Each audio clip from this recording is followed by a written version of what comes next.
Magpakulo ng tubig para sa spag natin. Maglagay ng mantika para di dumikit sa isa't isa. Maglagay din ng sapat na asin para magkaroon ng lasa ang noodles. Ilagay ang spag noodles at pakuluan depende sa minutong nakasaad sa pakete.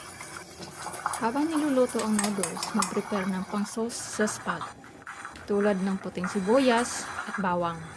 At depende sa iyong panlasa, pinili ko ang sibuyas dahil manamis-namis ito pag nagisa. At ito ang ilan sa mga dinagdag ko para magkakulay at magkalasa. Ito na nga at naluto na ang spag natin, kaya lutuin na din natin ang ating sauce at toppings. Naglagay lang ako ng kunting mantika. Tapos pinirito na natin yung spam. Fry natin until golden brown. Ayan, at pwede na nating tanggalin. Pagkatapos, isunod natin ang bawang. Fry natin until golden brown. Tapos, i-fry din natin ang sibuyas. Hanggang sa ito'y lumambot.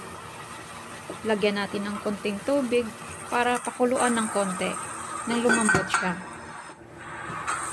Ngayon, pwede na natin ilagay ang tomato ketchup para magkakulay ang ating spaghetti. Haluin lang natin ng konti. Tapos ayan na.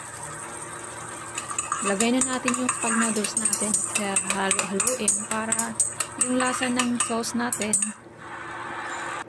ay kumapit sa noodles. I-adjust mo lang din ang lasa. At taran! Luto na. Pwede na natin kainin. Yan ang mga toppings natin na ginawa. Thank you for watching. Don't forget to subscribe.